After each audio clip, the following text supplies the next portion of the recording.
Hello everyone, I hope you are doing well. Welcome to the series of BPSC PT crash course. जैसा कि हम लोगों ने previous lecture में आपको ट्राइबल मूवमेंट्स के बारे में पढ़ा था, उससे रिलेटेड जितने भी मूवमेंट्स थे, चाहे वो आपको किसी कोई कौन स्पेसिफिक एरिया में मूवमेंट्स है, कौन से लीडर उस मूवमेंट्स में आपको पार्टिसिपेट किए थे, क्या क्या एक्सप्लॉयटेशन ब्रिटिश ने किया था और किस एक्सप्लॉयटेशन की वजह से ट्राइबल्स ने आपको रिवोल्ट किया था, वो हम लोगों ने अच्छे से डिस्कस कर लिया। उसके बाद जो हमारा नेक्स्ट टॉपिक था, वो हम लोगों ने आपको जो मूवमेंट से रिलेटेड था, वो मेनली वो ट्राइबल मूवमेंट था, और जो एक एजुकेशन से रिलेटेड था वो आज हम लोग डिस्कस करेंगे। लेकिन उससे पहले हम लोगों ने न्यूज़पेपर्स के बारे में डिस्कस किया कि न्यूज़पेपर कौन से लीडर ने आपको पब्लिश किया था, कौन कौन से कौन से ईयर में पब्लिश हुआ था, कौन से एरिया में पब्लिश हुआ था। तो और उससे रिलेटेड जितने भी एक्ट बने थे, चाहे वो वर्नाकुलर प्रेस एक्ट हो या गैगिंग एक्ट हो, तो वो हम लोगों ने अच्छे से डिस्कस कर लिया था, जो आपको पीटी के लिए बहुत इंपॉर्टेंट टॉपिक्स है। आज हम लोग का जो नेक्स्ट डिस्कशन हो एजुकेशन से रिलेटेड, तो एजुकेशन में क्या क्या आपको चेंजेस हुए, कौन कौन से एक्ट आपको एजुकेशन में बने, तो वो हम लोग आज डिस्कस करेंगे। तो सबसे पहले अगर देखेंगे एजुकेशन, तो मॉडर्न हिस्ट्री में हम लोग एजुकेशन की जो बात करते हैं, तो एजुकेशन एक बहुत इंपॉर्टेंट रोल होता है किसी भी सोसाइटी का। आप अगर स्टेटस को पता करना चाहते हैं, जैसे आज भी एजुकेशन पर बहुत ज़्यादा फोकस हो रहा है। एजुकेशन जैसे नेशनल एजुकेशन पॉलिसी है, तो वो जो पॉलिसी अभी बनाया गया, जो दो नेशनल एजुकेशन पॉलिसी 2020, तो उसमें आप देखा होगा बहुत ज़्यादा चेंजेस हुए हैं। क्या है कि जो पहला हम लोग का जो एजुकेशन था, मेनली अभी जो देख रहे हैं वो ब्रिटिश मॉडल पर बहुत ज़्यादा बेस्ड है, चाहे वो सिविल सर्विस का एग्जाम हो या किसी तरह का स्टेट पीसीएस का एग्जाम हो। तो मेनली जो सिलेबस बेस्ड है, वो आपको सिलेबस का जो चेंजिंग पैटर्न है वो आपको बहुत समय से चेंज नहीं हुआ। जो ब्रिटिश का उस समय चलता था वही पैटर्न चल रहा है, वही सिलेबस का आपको पैटर्न अभी तक है। इसलिए एजुकेशन सिस्टम पर आज बहुत ज़्यादा फोकस किया जा रहा है। आप जो एजुकेशन बोला जाए वो वर्नाकुलर लैंग्वेज में आपको पढ़ाया जाएगा, अगर क्लास 1 to 8 है। अगर आपको उसमें वोकेशनल एजुकेशन का बहुत ज़्यादा उसमें फोकस किया गया है, वोकेशनल एजुकेशन, जैसे कि जो स्टूडेंट्स अगर जिस स्ट्रीम में चाहे वो उस स्ट्रीम में वो जाकर वहाँ पर ट्रेनिंग ले सकता। तो इस तरह से एजुकेशन आपको रिफॉर्म अभी बहुत ज़्यादा न्यूज़ में भी है और इस पर बहुत ज़्यादा फोकस भी किया जा रहा है। उसी तरह ब्रिटिश ने क्या किया था, जो मॉडर्न हिस्ट्री का जो पार्ट है एजुकेशन सिस्टम, तो उसमें ब्रिटिश को क्या ज़रूरी पड़ गया कि वो एजुकेशन सिस्टम में कुछ चेंजेस लाने का कोशिश किया, या किसी तरह का यूनिवर्सिटी सेटअप किया, या किसी तरह का स्कूल कॉलेजेस सेटअप किया। तो ब्रिटिश जब इंडिया में आपको रूल करने आया, तो वो मेनली वो ट्रेडर्स के रूप में आया। आप लोगों ने देखा होगा जो अराइवल यूरोपियंस था, मेनली वो क्या करने आया, वो ट्रेड करने आया। तो जो ट्रेड करने का उनका जो इरादा था, उससे वो प्रॉफिट जनरेट करना चाहते थे। प्रॉफिट उन्होंने जनरेट किया, ट्रेड किया, फिर टेरिटरी को एनेक्स भी किया। जो समय जितना भी आपको एंग्लो मैसूर वार देख ले, या एंग्लो फ्रेंच वार देख ले, या एंग्लो आप मराठा वार देख ले, सिख वार देख ले, तो उसके बाद क्या किया, वो आपको टेरिटरी को एनेक्स किया, टेरिटरी को आपको कंट्रोल किया, उसको कंट्रोल किया। लेकिन अगर ब्रिटिश यहाँ पर आपको काम कर रहा है, पहले तो क्या क्या अगर ट्रेड किया, प्रॉफिट जनरेट किया, अपने देश चला गया, फिर आके आपको टेरिटरी को एनेक्स किया, यहाँ कब्जा किया, यहाँ का जो मटेरियल जो प्रोडक्शन होता था, चाहे पीजेंट्री सिस्टम से हो, चाहे वो ट्राइबल से एक्सप्लॉइट करके आप कुछ चीज़ जो ले रहे हैं, तो उसको क्या करता है ब्रिटिश, फिर अपना कंट्री में भेज के वहाँ वो डेवलपमेंट करता था। इंडिया में किसी तरह का डेवलपमेंट होता, और जो डेवलपमेंट होता भी था इंडिया में, खासकर अगर रेलवे बन रहा है, या किसी तरह का अगर आप टेलीग्राफ बना रहे हैं, या किसी तरह का रोड बना रहे, तो ब्रिटिश अपने प्रॉफिट के लिए करता, वो अपने इंटरेस्ट के लिए, उनका उसमें वेस्टेड इंटरेस्ट था। तो जो एजुकेशन सिस्टम बना, वही ब्रिटिश का रोल, इसमें भी ब्रिटिश का एक बहुत बड़ा इंटरेस्ट छुपा हुआ था, जिसे हम लेटेंट इंटरेस्ट कहते हैं। एक छुपा हुआ इंटरेस्ट था यहाँ पर, कि ब्रिटिश को अब क्या था कि वो जब यहाँ पर सिस्टम जो बनाना शुरू किया, जो पुलिस सर्विसिंग सिस्टम किया, या आर्मी का जो रिक्रूटमेंट किया, तो वो उतना ज़्यादा पर्सनस को, उतना ज़्यादा आपको लोग को आप वहाँ से ब्रिटेन से नहीं बुला सकता कि यहाँ पर आके यहाँ पर आपको जो क्लर्क जॉब है वो कीजिए, या किसी तरह का जो आर्मी में रिक्रूटमेंट है, तो वो देखते होंगे कि 80% अगर इंडियन आर्मी को रिक्रूट करता था, वो 20% अपना आर्मी को रिक्रूट करता था, या बोल सकते हैं 70% 30%, इस रेशियो में आपको रिक्रूटमेंट होता था।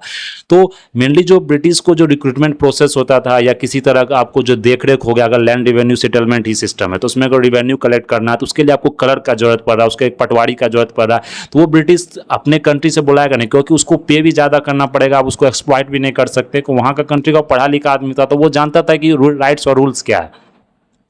तो ब्रिटिश ने क्या किया, एक एजुकेशन सिस्टम पॉलिसी को बनाया, जिसके कारण वो उतना ही एजुकेशन प्रोवाइड करता था यहाँ के पब्लिक को जिससे उसका काम बन जाए, जिससे उसका काम चल जाए। वो जो रिक्रूट करता वो क्लर्क लेवल एजुकेशन को प्रमोट करता था, मतलब इंग्लिश एजुकेशन उसको उतना मिल जाए, उतना मैथमेटिक्स वो जान जाए। तो इसलिए आप देखेंगे जो सिलेबस, जो खासकर बहुत कॉम्पिटिटिव एग्जाम का सिलेबस होता है, वो मेनली आपको जो सिलेबस होता है वो क्लर्क लेवल एग्जाम्स को क्वालिफाई करने के लिए आप देखें तो उसमें मैथमेटिक्स हो गया, थोड़ा सा आपको बीजगणित जो हो गया, या किसी तरह का जो बोल सकते हैं कि जो कैलकुलेटिव मैथ्स है, फिर उसके बाद आपको रीजनिंग हो गया, एनालिटिकल थिंकिंग हो गया। तो उस तरह का जो आपको एजुकेशन है वो एजुकेशन सिस्टम प्रोवाइड किया था। किसी तरह का सेल्फ एजुकेशन सिस्टम या वैल्यू एजुकेशन सिस्टम या इकोनॉमिक्स के बारे में या हिस्ट्री के बारे में वो सब नहीं बताया जाता था। तो ब्रिटिश का मेन जो इंटरेस्ट था वो आपको क्लर्क सिस्टम को, मतलब उसमें रिक्रूट करने के लिए जो नीचे लेवल का जो ऑफिसर्स होता है, हायर लेवल का ऑफिसर जो ऑफिशियल होता है तो ब्रिटिश खुद हैंडल करता था। उसमें वो अपना जो पर्सन्स होता है, जो ब्रिटिशर्स होता था उसको अपॉइंट करता था। लेकिन जो लो लेवल जो क्लर्क डिवीजन होता था, चाहे वो आर्मी का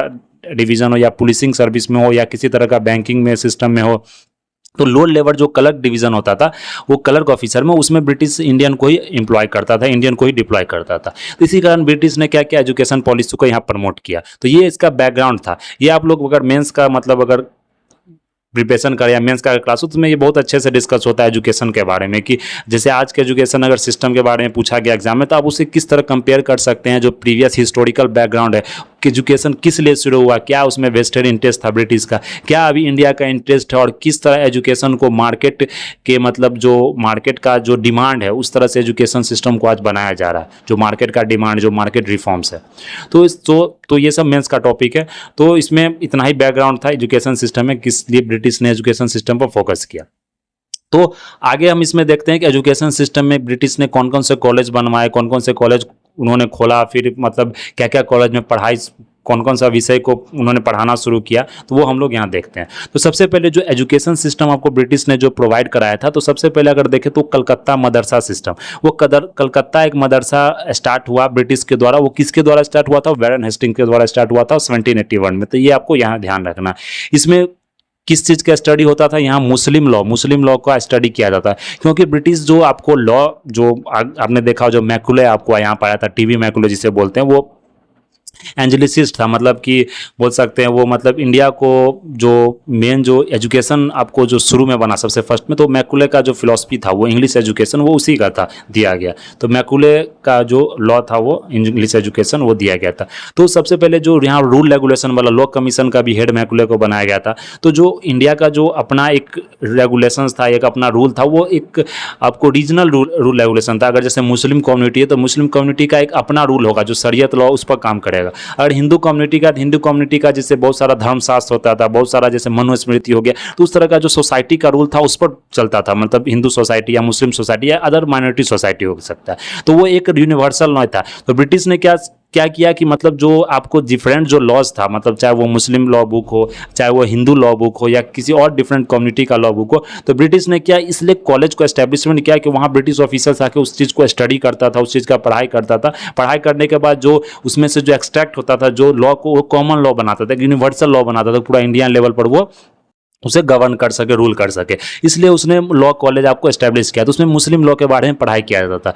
फिर अगर देखें सेकेंड में, तो ये संस्कृत कॉलेज आपको शुरू किया गया जोनाथन डंकन के द्वारा। तो देख सकते हैं इसमें क्या इंटरेस्ट है ब्रिटिश का। ये नहीं कि वो संस्कृत पढ़ाना चाह रहे, वो प्रमोट करना चाह रहे, वो उस लॉ को समझना चाह रहे हैं कि इंडिया में किस तरह से लॉ काम करते। क्योंकि क्या होगा कि अगर आप ब्रिटेन का लॉ इम्पोज कर देंगे तो वो रिवोल्ट हो जाएगा। जैसे ब्रिटिश ने ट्राइबल रिवोल्ट भी देख लिया था, पीजेंट रिवोल्ट भी देख लिया था, मतलब जो कितने तरह को वार ब्रिटिश ने देख लिया। तो वो देखा कि लॉ अगर नहीं हम लोग समझ सकते हैं, उस लॉ के अनुसार नहीं चल सकते हैं, तो फिर मतलब यहाँ ज़्यादा दिन रह नहीं पाएंगे, टिक नहीं पाएंगे। इसलिए ब्रिटिश ने उस लॉ को पहले पढ़ना शुरू किया। उस लॉ के जो मतलब पढ़ के जो उसमें से क्या यूनिवर्सल लॉ बनाया जा सकता है कॉमन पीपुल के लिए, वो ब्रिटिश ने यहाँ पर समझा।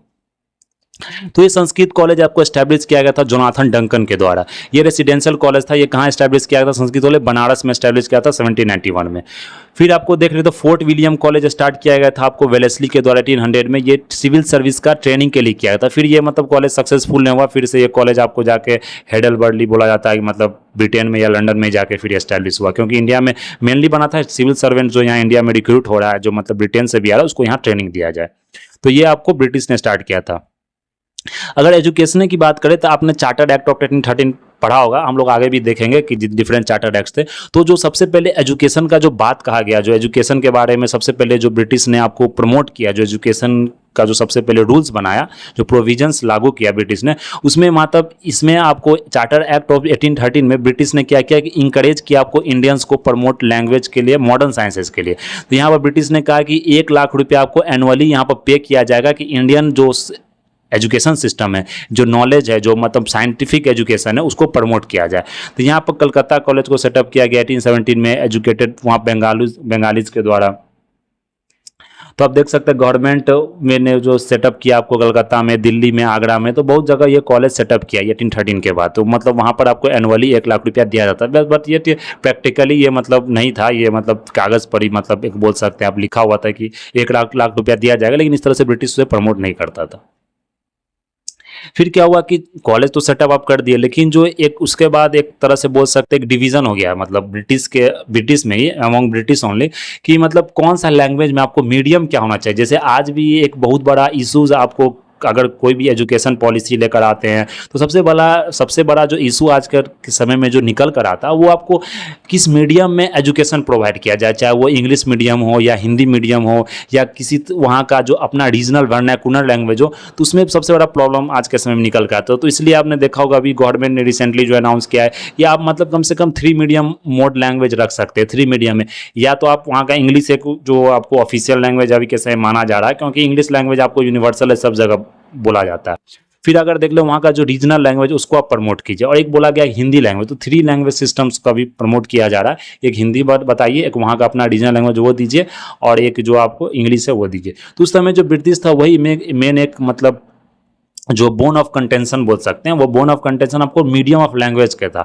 तो उसमें क्या हुआ कि ओरिएंटलिस्ट और एंग्लिसिस्ट के बीच में कंट्रोवर्सी हो गया। ओरिएंटलिस्ट क्या था, वो बोलता था कि नहीं, जो मीडियम ऑफ लैंग्वेज वो हिंदी होना चाहिए, लेकिन एंग्लिसिस्ट का डिमांड था कि मीडियम ऑफ लैंग्वेज क्या होना चाहिए, इंग्लिश होना चाहिए यहाँ पर। इसका डिमांड था कि जो रीजनल लैंग्वेज, जो वर्नाकुलर लैंग्वेज है आपको, वो होना चाहिए। हिंदी की बात नहीं कर रहा, मतलब हिंदी एक तरह से आप एग्जाम्पल ले सकते हैं। तो वर्नाकुलर लैंग्वेज, जो रीजनल लैंग्वेज, उसमें पढ़ाई होना चाहिए, जिसके कारण क्या होगा कि इंडिया का जो सोसाइटी उसके बारे में वहाँ का लोग समझे, कलर डिवीजन पर किसी को अपॉइंट करे तो उस चीज को वो समझे। लेकिन एंग्लिसिस्ट का डिमांड था कि नहीं, हम इंग्लिश लैंग्वेज को प्रमोट करेंगे, जो मीडियम होना चाहिए इंग्लिश लैंग्वेज होना चाहिए।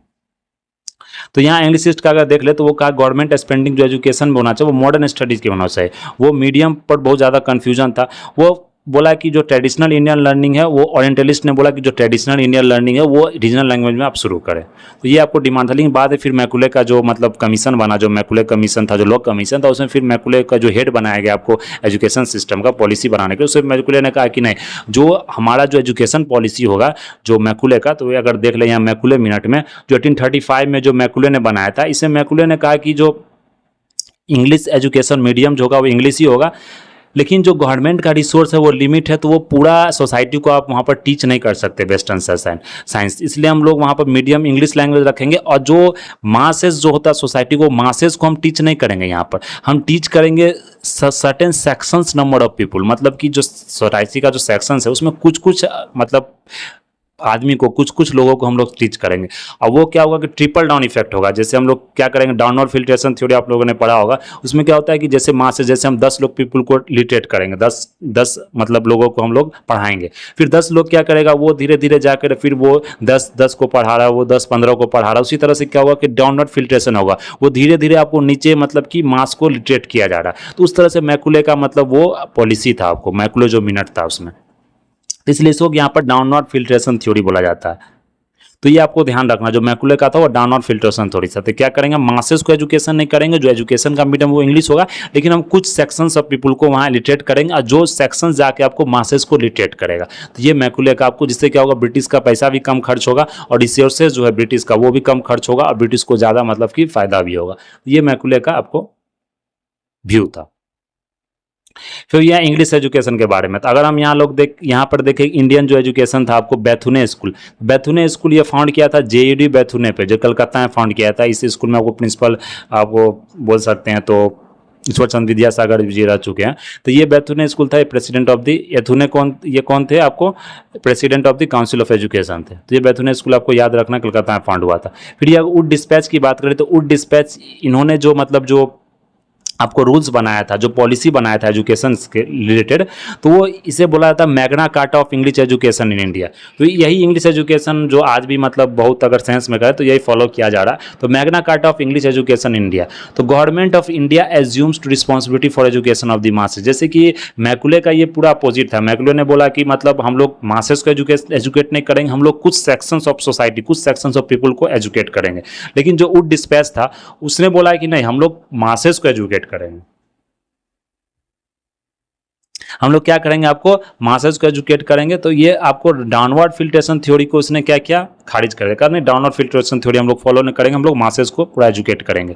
फिर इसने कहा कि इंग्लिश मीडियम हम इंग्लिश मीडियम को अपोज नहीं करें, इंग्लिश मीडियम भी एजुकेशन होगा, लेकिन वो हायर एजुकेशन हो। जैसे आज ही आप देखते हैं तो आपको 8-9 तक अगर आप पढ़ रहे हैं, जैसे 8 क्लास तक, 6 से 8 क्लास तक या 1 से आपको 8 क्लास तक देंगे, तो मीडियम पर एजुकेशन आपका क्या होता है, रीजनल होता है। चाहे आप हिंदी में पढ़ रहे हैं, वहाँ का जैसे आप साउथ में पढ़े तो आपका तमिल लैंग्वेज है या मलयालम है या किसी तरह का आपका रीजनल लैंग्वेज है। लेकिन अगर जब हायर एजुकेशन में आप जाते हैं, जब कॉलेज का एजुकेशन होता है या 10+2 का एजुकेशन होता है, तो वो आप मीडियम लैंग्वेज सेलेक्ट करते हैं। वहाँ मेनली आपको हायर एजुकेशन जो होता है वो मेनली बुक्स भी आपको पब्लिश होता है वो इंग्लिश लैंग्वेज में होता है, तो इंग्लिश लैंग्वेज को प्रमोट किया जाएगा। तो यहाँ पर जो मैकुले का जो थ्योरी था उसको अपोज करके जो यहाँ पर मिनट्स मेट्स वुड डिस्पैच बनाया था, वुड डिस्पैच, तो उन्होंने बोला कि यहाँ पर जो मीडियम ऑफ लैंग्वेज होगा वो इंग्लिश होगा, लेकिन वो हायर स्टूडेंट के लिए होगा। जो हायर स्टडी आप 12+ जाते हैं या ग्रेजुएशन में पढ़ते हैं वो आपका इंग्लिश मीडियम होगा। लेकिन जो आप स्कूल लेवल पढ़ाई करते हैं 1 to 10 या 1 to 8 जो आप पढ़ाई करते हैं, 1 to 8 बोल सकते हैं या 1 to 10 या 8 बोल सकते हैं, वहाँ पर आप जो पढ़ाई करते हो आपको वर्नाकुलर लैंग्वेज, वहाँ का जो रीजनल लैंग्वेज जो मदर टंग है उसमें आपको वहाँ पर पढ़ाई कराया जाएगा।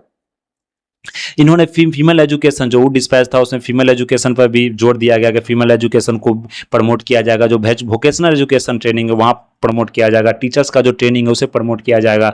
फिर एजुकेशन जो इम्पार्ट किया जाएगा वो आपको सेकुलर होगा, किसी तरह का कोई मतलब कि जैसे हो सकता है कि कोई मुस्लिम का जो मतलब कम्युनिटी है तो ऐसा ना होगा कि उसका मतलब रिलीजियस स्क्रिप्चर्स पढ़ाया जा रहा है, कोई हिंदू कम्युनिटी का रिलीजियस स्क्रिप्चर पढ़ाया ना, उस तरह से नहीं होगा, सेकुलर एजुकेशन होगा। तो मॉडर्न साइंसेज जो होता है वो सेकुलर एजुकेशन होता है, मॉडर्न साइंसेज आपको पढ़ाया जाएगा, टेक्नोलॉजी के बारे में पढ़ाया जाएगा। फिर आपको वहाँ सिस्टम ऑफ ग्रांट सीनियर्स था वो इंकरेज किया गया कि प्राइवेट इंटरप्राइजेज आप सेटअप किए, प्राइवेट कॉलेजेस, प्राइवेट स्कूल आप सेटअप कीजिए। फिर 1857 में देखे तो बहुत सारे यूनिवर्सिटीज़ आपको खोले गए, जैसे कलकत्ता में, बॉम्बे में, मद्रास में, वहाँ पर सेटअप किया गया। तो ये आपको वुड डिस्पैच के बारे में था। फिर अगर उसके बाद देखें 1882 से 1883 में ये हंटर कमीशन ने कहा था। तो हंटर कमीशन क्या था, ये क्यों बनाया गया था, ये प्रोग्रेस देखना चाहता था कि इंडिया में किस तरह से एजुकेशन सिस्टम का प्रोग्रेस हो रहा है, तो उसका ये रिव्यू करना था, हंटर कमीशन बनाया गया। तो ये इसमें क्या है कि state special care is required for extension and improvement of primary education. इन्होंने मतलब जो आपको जो रूल रखा या बोल सकते हैं जो प्रोविजंस इन्होंने दिया, जो रिकमेंडेशन दिया, उन्होंने इसमें कहा कि मतलब जो आपको सबसे ज़्यादा जो इंप्रूवमेंट करना चाहिए वो मेनली एलिमेंट्री एजुकेशन पर, प्राइमरी एजुकेशन पर सबसे ज़्यादा फोकस करना चाहिए, सबसे ज़्यादा स्टेट्स का मतलब फंडिंग और केयरिंग होना चाहिए। तो बोला गया जो प्राइमरी एजुकेशन का जो कंट्रोल होता है वो आपको डिस्ट्रिक्ट और म्यूनिसिपल बोर्ड्स को देना चाहिए, क्योंकि वहाँ वो उसको ज़्यादा प्रमोट कर सकते हैं ग्राउंड लेवल पर। फिर हम लोग देखें Indian universities act. Indian university act क्यों बनाया गया था, ये 1902 में आपको दिल्ली कमीशन सेटअप किया गया था, जो कि मतलब प्रोस्पेक्ट्स जो बता रहे थे, जो मतलब बोल सकते रिकमेंडेशन देना था कमीशंस का कि यूनिवर्सिटीज़ किस तरह इंडिया में काम करें, किस तरह से उसे प्रमोट किया जाए। तो यहाँ पर अगर बोले तो यूनिवर्सिटी को बहुत ज़्यादा रिसर्च में और स्टडी में प्रमोट करने के लिए बोला गया, अटेंशन सबसे ज़्यादा देने के लिए बोला गया। Number of fellows of university and their period in office were reduced, most fellows were be nominated by government. बहुत सारे जो फेलोज थे, प्रिंसिपल थे, वो गवर्नमेंट के द्वारा नॉमिनेट होना था। Government was to have powers to veto university senate regulation. तो गवर्नमेंट के पास ये पावर उसमें ज़्यादा हो गया यूनिवर्सिटी एक्ट के तहत, कि मतलब कि गवर्नमेंट उस पर ज़्यादा रेगुलेट कर सकता है, कौन सा विषय पढ़ाया होगा, कौन सा यूनिवर्सिटी में वाइस चांसलर होगा, चांसलर होगा। तो उस तरह से वेटो पावर आपका गवर्नमेंट का ज़्यादा था, ब्रिटिश गवर्नमेंट। तो बोला गया कि जो यूनिवर्सिटीज होगा उसमें 5 लाख रुपया आपको सैंक्शन किया जाएगा पर एनम इंप्रूवमेंट ऑफ हायर एजुकेशन के लिए। तो ये 5 लाख रुपया आपको मतलब स्पेशली सिर्फ इंप्रूवमेंट ऑफ जो हायर एजुकेशन को बढ़ावा देने के लिए आपको यहाँ पर दिया जाएगा। तो ये आपको यूनिवर्सिटी एक्ट था। फिर अगर सैडलर यूनिवर्सिटी कमीशन की बात करें तो जो 1917-1919 में ये गठन हुआ था, तो ये आपको रिपोर्ट करना था इसको कि कलकत्ता यूनिवर्सिटी में क्या प्रॉब्लम चल रहा है, फीमेल एजुकेशन को इसने का प्रमोट करना, साइंटिफिक टेक्नोलॉजिकल एजुकेशन को प्रमोट करना, स्कूल कोर्स जो होना चाहिए 12 साल तक होना। जैसे आज हम देखते हैं 10+2, तो 12 साल तक क्या होता है, इसी का आज भी हम लोग फॉलो करते हैं। आपको 3 ईयर डिग्री, यहाँ 3 है, ये 3 ईयर डिग्री जो अभी के समय यूनिवर्सिटी में क्या हो गया, 4 ईयर हो गया, जो नया एजुकेशन पॉलिसी बना। तो बहुत अब सारे यूनिवर्सिटी ने 4 ईयर ग्रेजुएशन कोर्स चालू कर दिया। तो पहले 3 ईयर जो एजुकेशन कोर्स चलता था, ये सैडलर यूनिवर्सिटी कमीशन का ही रिकमेंडेशन था। सेपरेट बोर्ड होना चाहिए सेकेंडरी और इंटरमीडिएट के लिए। तो देख सकते हैं 10+10 तक आप सीबीएसई से भी आप 10 कर लेते हैं, जो आपको मैट्रिक होता है। फिर आप जो इंटरमीडिएट एजुकेशन होता है वो आपको 10+2, वो आप देखते हैं कि आप बिहार बोर्ड से भी जा सकते हैं, आईसीएसई बोर्ड से भी जा सकते हैं, सीबीएसई भी जा सकते हैं। तो मतलब बोर्ड आपको वहाँ पर सेपरेट होना चाहिए। ये नहीं कि आपको अगर सीबीएसई से आपको 10th कर रहे हैं तो जरूरी है कि आपको उसी से करना पड़ेगा, ऐसा किसी तरह का वहाँ पर पाबंदी नहीं था। तो सैडलर कमीशन का ये मतलब आपको रिकमेंडेशन था वो, तो ये आपको आज भी फॉलो किया जा रहा है। तो अगर यहाँ पर देखें जो मॉन्टफैगू चेम्सफोर्ड में जो रिफॉर्म हुआ था एजुकेशन से रिलेटेड, तो वहाँ क्या कहता है, जो एजुकेशन को प्रोविंशियल लिस्ट से, मिनिस्ट्री से आपको वहाँ पर शिफ्ट कर दिया, शिफ्टेड टू प्रोविंशियल मिनिस्ट्री। मतलब जो एजुकेशन का जो मेनली जो सेंट्रल में था वो आपको प्रोविंशियल मिनिस्ट्री को सेटअप मतलब कि शिफ्ट कर दिया गया। हार्टॉग कमेटी बनाया गया था 1929। तो हार्टॉग कमेटी क्या था, ये इंफेसिस दिया कि प्राइमरी एजुकेशन को आपको ज़्यादा प्रमोट करना चाहिए, ज़्यादा ध्यान देना चाहिए। Only deserving students should go for higher education intermediate college. तो यहाँ पर एक कंसेप्ट आपको वोकेशनल आ जाता है, क्योंकि क्या होता है कि बहुत सारे स्टूडेंट्स होते हैं वो मतलब उतने हायर एजुकेशन के लिए मतलब उतना उनका आईक्यू नहीं था। जैसे आप आईटीएन का ही तैयारी कर रहे हैं या किसी तरीके का आईटी का तैयारी कर रहे हैं कि टेक्निकल लाइन में जाना चाह रहे हैं, तो आपका आईक्यू लेवल बहुत ज़्यादा मतलब स्ट्रांग होना चाहिए, आईक्यू लेवल बहुत तेज होना चाहिए।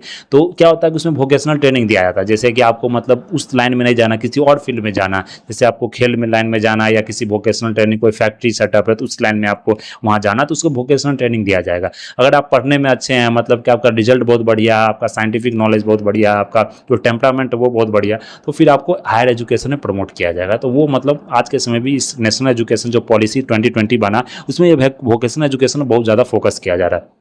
अगर आप देखें वोकेशनल एजुकेशन, तो जो चाइना का जो आज ग्रोथ देख रहे हैं वो एजुकेशन पर सबसे ज़्यादा फोकस किया। जो चाहे जो जापान का आप देख रहे हैं या साउथ एशियन स्टेट्स का, जितना सिंगापुर देख रहे हैं, थाईलैंड देख रहे हैं, तो ये सब क्या है, इंडोनेशिया देख रहे हैं, ये सब क्या है कि जो वोकेशनल एजुकेशन होता है, एलिमेंट्री एजुकेशन होता है, उस पर सबसे ज़्यादा फोकस कर रहा है। वहाँ पर क्या होता है कि ऐसा नहीं कि जितना भी स्टूडेंट है, जो आजकल क्या होता है भीड़ की तरह होता है, मतलब बोल सकते हैं कि देखा देखी या मतलब शो ऑफ करने के लिए कि गार्जियन अपने बच्चे को, अगर बच्चा नहीं भी चाह रहा है कि हम आईटी का तैयारी करें या यूपीएससी का तैयारी करें, तो उसे गार्जियन अपना मतलब एक तरह से उसको भेज दे रहे हैं कि जाओ तुम उस चीज़ का तैयारी करो। तो एक प्रेशर होता है, एक समाज का प्रेशर, एक गार्जियन का प्रेशर, वो उस तरह का उस समय आपको जो वोकेशनल एजुकेशन था, वो जो कंट्री जैसे चाइना का ग्रोथ देख रहे हो, उस समय उस चीज़ को प्रमोट करता था वोकेशनल एजुकेशन को, कि जो स्टूडेंट उस लायक है, जो स्टूडेंट मतलब उसका मतलब कॉन्फिडेंस बोल सकते हैं या मतलब आईक्यू लेवल ज़्यादा है, उस स्टूडेंट को उस पढ़ने में मन लग रहा है, उसका इंटरेस्ट देखा जाता था, किस बैकग्राउंड देखा जाता है, उसका इंटरेस्ट देखा जाता है, किस फील्ड में, किस स्ट्रीम में इंटरेस्ट है, किस डिसिप्लिन में इंटरेस्ट है,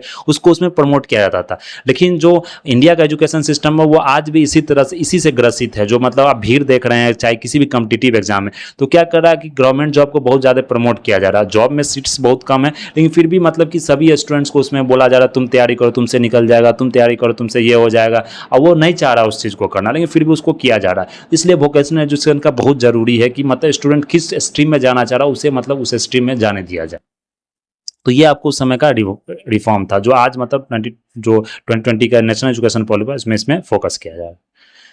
फिर अगर देख ले वार्धा स्कीम, तो वार्धा स्कीम क्या था, ये बेसिक एजुकेशन के बारे में था। ये मतलब इंडिया का ये अपना नेशनलिस्ट जो नेशनल लीडर थे उनका ये अपना स्कीम था, वार्धा स्कीम। तो national conference on education step वो आपको जो हुआ था अक्टूबर 1917 वार्धा में। तो ये जाकिर हुसैन कमेटी ने इसे मतलब आपको बनाया था वार्धा स्कीम। तो बेस्ड ऑन गांधी जी का आइडिया था यहाँ पर कि वीकली हरिजन में इन्होंने पब्लिश करते थे inclusion of basic handicrafts in the syllabus. इसमें मतलब वोकेशनली एक तरह से बोल सकते हैं कि इसमें बताया जाता तो बेसिक ग्राउंड लेवल पर जो आपको हैंडीक्राफ्ट इंडस्ट्री हो गया उसके बारे में, किस तरह से आप क्या करें, मतलब साफ सफाई के बारे में, हैंडीक्राफ्ट के बारे में, तो इसके बारे में यहाँ बताया जाता था। यहाँ पर जो रिकमेंडेशन जो बेसिक एजुकेशन का स्कीम में जो यहाँ पर आपको प्रोविजंस था, first 7 years of schooling to be an integral part of a free and compulsory. जो 7 साल स्कूलिंग का होगा वो आपको फ्री होगा और कंपलसरी होगा। जैसे राइट टू एजुकेशन की हम लोग आज बात करते हैं, 6 to जो 1 to 10th बोलते हैं या 6 to 14 एज बोलते हैं, वो क्या होता है, आपको कंपलसरी और फ्री एजुकेशन होना चाहिए। तो उस तरह उस समय प्रमोट किया गया था, उसमें बनाया गया था, लेकिन ये उस समय पॉलिसी आपको लागू नहीं हुआ था। Teaching to be the Hindi, जो टीचिंग होना चाहिए वो हिंदी में होना चाहिए क्लास 2 से 7 तक आपको, और इंग्लिश में होना चाहिए ओनली क्लास आफ्टर 8। तो देख रहे हैं कि जो एलिमेंट्री और जो बेसिक एजुकेशन है आपका, वो जो आपको क्लास 7 तक वो आपको रीजनल लैंग्वेज, वर्नाकुलर या हिंदी लैंग्वेज होना चाहिए, लेकिन जो आपका हायर एजुकेशन वो आपको इंग्लिश लैंग्वेज में होना चाहिए। तो ये आपको स्कीम्स का प्रोविजंस था यहाँ। अगर हम सर्जिएंट प्लान ऑफ एजुकेशन देखें तो ये इसमें क्या बताया गया, प्री प्राइमरी एजुकेशन होना चाहिए 3 to 6 ईयर्स एज ग्रुप में, फ्री होना चाहिए एजुकेशन, यूनिवर्सल कंपलसरी होना चाहिए 6 to 11 ईयर्स ऑफ ग्रुप, जो अभी 6 to 14 हो गया। High school education 11 to 17 years होना चाहिए सिलेक्टेड चिल्ड्रन के लिए। यूनिवर्सिटी कोर्स 3 साल का होना चाहिए हायर एजुकेशन के सेकेंडरी के बाद, जो 12th के बाद, लेकिन आज ये क्या हो गया 4 ईयर्स हो गया। ये देख सकते हैं इस तरह का चेंजेज है। तो अगर हायर एजुकेशन की बात करें या मतलब नेशनल एजुकेशन पॉलिसी पर अगर क्वेश्चन आ रहा तो आप इस तरह से जो हिस्टोरिकल बैकग्राउंड है वहाँ से कनेक्ट करके आप उस चीज़ को आंसर्स को लिख सकते हैं। ये मेनली मेंस के लिए आपको, लेकिन ये आप याद रखिए कौन सा प्लान मतलब एजुकेशन के लिए बना था। तो इतना हम लोग यहाँ डिस्कस कर लिए। अब हमारा जो नेक्स्ट टॉपिक है ये पीजेंट्स मूवमेंट्स है। ये भी इंपॉर्टेंट, जिस तरह हम ट्राइबल मूवमेंट्स देगा तो ये क्या है, ये पीजेंट मूवमेंट्स है। पीजेंट मूवमेंट्स हो गया, पीजेंट रिवोल्ट्स हो गया। ये भी किस कारण से होता है कि ब्रिटिश ने बहुत ज़्यादा एक्सप्लॉयटेशन शुरू कर दिया था किसानों का या मतलब फार्मर्स का या पीजेंट्स का। उन्होंने क्या जमींदारी सिस्टम शुरू कर दिया, जो किसान जो अपना ज़मीन पर ही वो एक लेबर के रूप में काम करने लगे। उनका ज़मीन था वो मतलब ज़मींदार ने छीन लिया, ज़मींदार ने हथिया लिया ज़मीन, जो मतलब बीडिंग के कारण, ऑक्शन के कारण ब्रिटिश ने पावर दिया ज़मींदार को कि तुम पूरा ज़मीन ले लो, तुम हमको टैक्स कलेक्ट करके दो। तो किसान अपने ही ज़मीन पर क्या हो गया, लेबर की तरह हो गया, मतलब टीनेंट्स की तरह काम करता था। उसको ज़मीन में खेती भी करना था, उसको उल्टा ही मतलब पे भी करना होता था टैक्स। तो इसके कारण ये रिवोल्ट आपको शुरू हुआ। तो सबसे पहले जो इंडिगो रिवोल्ट की हम बात करें तो इंडिगो रिवोल्ट आपको कब हुआ था, 1859 से 60 के बीच में हुआ था। ये ब्रिटिश के अगेंस्ट हुआ था। जो ब्रिटिश ने क्या किया था, प्रेजेंट्स को फोर्स किया था कि आपको कॉन्ट्रैक्ट साइन करना है, मतलब जो फ्रॉडलेंट कॉन्ट्रैक्ट होता था।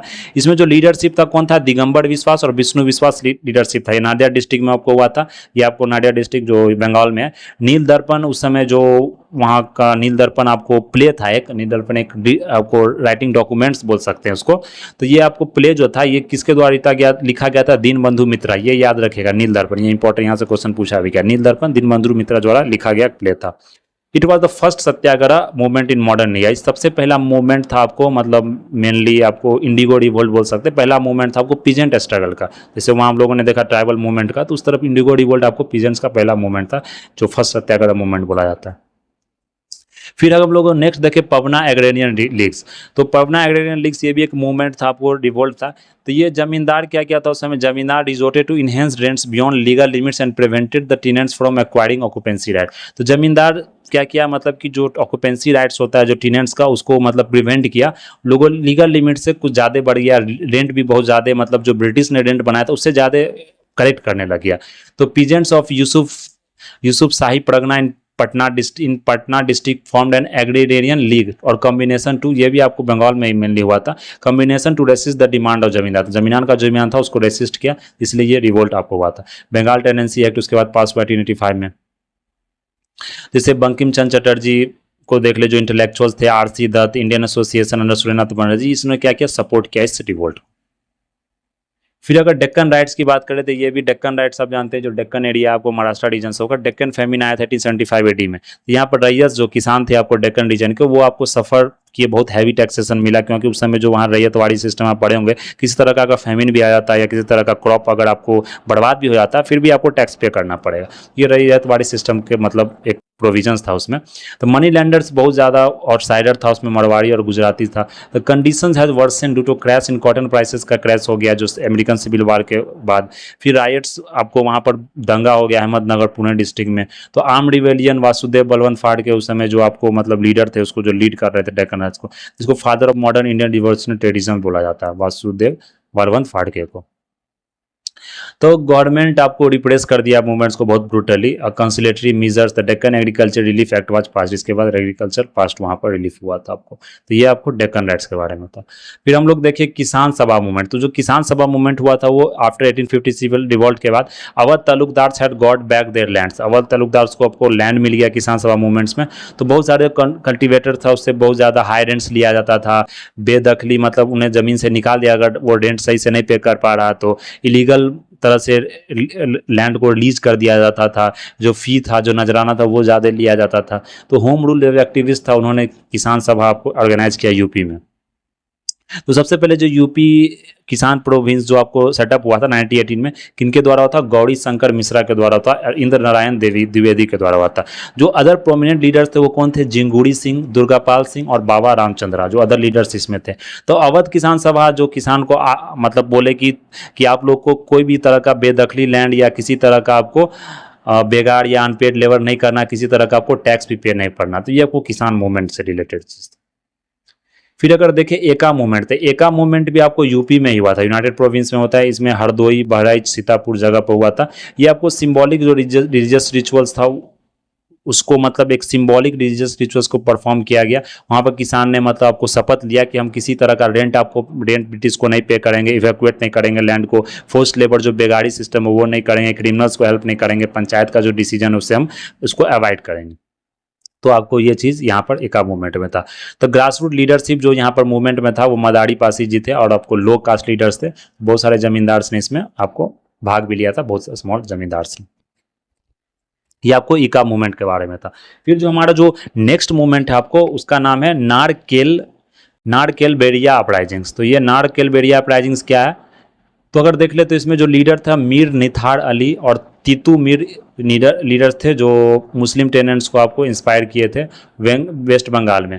तो ये लैंडलॉर्ड्स के द्वारा आपको ऑक्युपाई किया था। बाद में इसे मतलब रिलीजियस कलरेशन दे दिया गया कि रिलीजियस मूवमेंट था, ये रिलीजियस नहीं था, क्योंकि उस समय जो जमींदार था वो मेनली हिंदू था, इसलिए मतलब जो और जो पीजेंट्स था वो मुस्लिम था। तो मुस्लिम टेनेंट्स ने क्या किया, अपोज किया, तो बाद में इसे मतलब दे दिया गया। तो यहाँ बियर टैक्स भी आपको फैराजिस पर लगाया गया था। ब्रिटिश का इंडिगो प्लांटर्स, वहाँ पर इंडिगो ग्रो करने के लिए बुलाया जाता था। ये आम पीजेंट था फर्स्ट जो ब्रिटिश के अगेंस्ट आपको शुरू हुआ था। रिवोल्टेड, यहाँ रिवोल्ट क्या हुआ कि later merge into Wahabi movement. तो ये धीरे धीरे रिवोल्ट क्या वहाबी मूवमेंट में आपको मर्ज कर गया। तो नागर कलबेड़िया अपराइजिंग्स था। फिर अगर पागलपंथी मूवमेंट देखे तो ये पागलपंथी मूवमेंट क्या था, ये सेमी रिलीजियस ग्रुप जो मूवमेंट था, ये आपको सेमी रिलीजियस ग्रुप आपको इसमें आपको भाग लिए थे। जो हैजोंग और गारो ट्राइब्स था, मिसमेगियान डिस्ट्रिक्ट था, ये बंगाल में हुआ था। ये करम शाह के द्वारा मतलब बोल सकते हैं आपको फाउंड किया गया था, करम शाह के द्वारा ये Pagalpanthi movement. Tribal peasants organise under Karam Shah संत टीपू। तो करम शाह के जो संत है टीपू, वो टीपू सुल्तान नहीं है, टीपू थे, उनके अंदर में ये रिवोल्ट को आपको ऑर्गेनाइज किया गया था। अगर हम लोग यहाँ पर मोपला रिवोल्ट देखें तो मोपला रिवोल्ट ये इंपॉर्टेंट है। मपीला रिवोल्ट, ये मोपला रिवोल्ट कब हुआ था, ये आपको ये मुस्लिम टीनेंट्स था आपको inhabiting Malabar region where most of the landlords. यहाँ भी मतलब बाद में से रिलीजियस कलरेशन दे दिया गया कि एक तरह का हिंदू पर या मुस्लिम के बीच में लड़ाई था, ये ऐसा नहीं था। यहाँ पर जो टीनेंट्स जो था आपको मेनली जो पीजेंट्स था वो मुसलमान थे, और जो लैंडलॉर्ड्स थे हिंदू थे। तो मतलब अपोज किए, मतलब जिस तरह से वो लैंड कलेक्ट करता था उस तरह से। तो Moplah were generally taken as jenmis और जन्नी, बॉन्डेड लेबर की तरह उसको यूज किया जाता था अपर कास्ट हिंदू लैंडलॉर्ड्स के द्वारा। तो यहाँ पर जो लीडर्स ऑफ खिलाफत नॉन कॉपरेशन मूवमेंट जैसे गांधी जी, शौकत अली, मौलाना आज़ाद, उन्होंने मोपिला मीटिंग को भी एड्रेस किया, उन्होंने इससे पार्टिसिपेट किया। तो communalisation of the rebellion completed the isolation of the Moplahs from the Khilafat cooperation movement. तो ये मतलब जो रिवोल्ट हुआ आपको, तो फिर जाके आगे जो कम्युनल एंगल इससे दे दिया गया, क्योंकि ये हिंदू और मतलब मुसलमान का एक लड़ाई बता दिया गया। तो फिर क्या वो नॉन कोऑपरेशन मूवमेंट में वो पार्टिसिपेशन ही बहुत कम हो गया था। फिर अगर देखें बारदौली सत्याग्रह, तो बारदौली सत्याग्रह जानते हैं 1926 में हुआ था।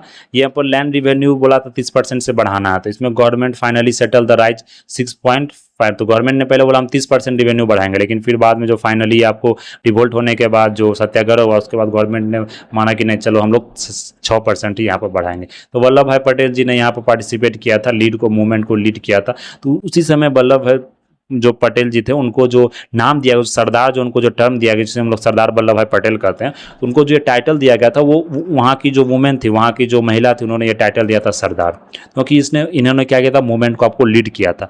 उसमें KM मुंशी, लालजी नारायण जी, उन्होंने क्या किया था, मूवमेंट के दौरान रिजाइन कर दिया था। बॉम्बे लेजिस्लेटिव काउंसिल में जो मेंबर थे मूवमेंट को सपोर्ट करने के लिए, उन्होंने क्या किया, इस मतलब पोस्ट से रिजाइन कर दिया। फिर अगर देख ले ऑल इंडिया किसान सभा, तो ऑल इंडिया किसान कांग्रेस और सभा ऑल इंडिया किसान सभा AIKS, तो ये आपको स्वामी सजानंद सरस्वती द्वारा फाउंड किया गया था और NG रंगा द्वारा फाउंड किया गया था, जो जनरल सेक्रेटरी थे लखनऊ में 1936 में। तो ये कांग्रेस आपको जो सेशन फैजोपुर में 1936 में ये ऑर्गेनाइज हुआ था। फिर अगर देख रहे तेभागा मूवमेंट, तो तेभागा मूवमेंट क्या था, ये भी आपको बंगाल में हुआ था तेभागा मूवमेंट।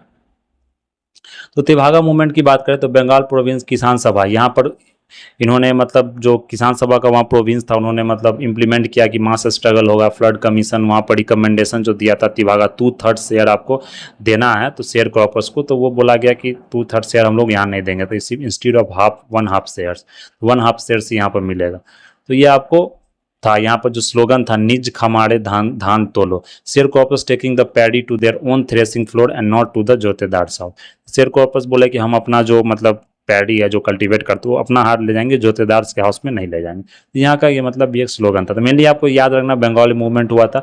यहाँ 2/3 जो फ्लड कमीशन का रिकमेंडेशन था कि 2/3 आपको शेयर देना है बगरदार से, लेकिन शेयर कॉपर जो बोलता था वो आपको बगसाई अध्यार मतलब कि हाफ शेयर लेंगे।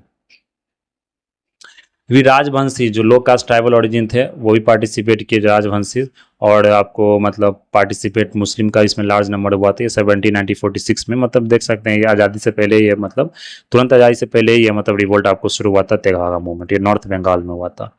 फिर अगर तेलंगाना मूवमेंट देखो तो नाम से क्लियर तेलंगाना में हुआ था। ये बिगेस्ट पीजेंट गुरिल्ला वार था मॉडर्न इंडियन हिस्ट्री का। अपराइजिंग्स आपको 1946 में हुआ था। यहाँ पर एक्सप्लॉयटेशन फोर्स किया जाता देशमुख जागीरदार दोराज लैंडलर्स के द्वारा। वेट्टी जो वेट्टी क्या होता है फोर्स लेबर, ये टर्म याद रखिए, वेट्टी फोर्स लेबर। ये एक्सप्लॉयटेशन होता था फोर्स लेबर मतलब के फॉर्म में। फिर आंध्र महासभा वो लीड किया इस स्ट्रगल को। फिर सप्रेस किया गया था निजाम रजाकार वहाँ का था, उसके द्वारा ये सप्रेस किया गया था। तो ये आपका मतलब कि मूवमेंट था आपको पीजेंट से रिलेटेड। अब जो हमारा नेक्स्ट टॉपिक होगा वो हमारा एसोसिएशंस होगा। एसोसिएशंस कौन कौन से एसोसिएशंस थे, कौन कौन से लीडर थे उसमें पार्टिसिपेट किए थे, किसने एसोसिएशंस बनाया था, उसमें भी बहुत सारे हम लोग देखेंगे जो राइटिंग्स जो पब्लिश हुआ था उसके बारे में। तो हमारा ये जो आज का टॉपिक था किसान का मूवमेंट, जो पीजेंट्स मूवमेंट्स और जो हमारा एजुकेशन सिस्टम एजुकेशन पॉलिसी के बारे में वो हम लोग ने यहाँ डिस्कस कर लिया। तो आज के लिए इतना ही रहने देते हैं। That's all for today. Thank you very much.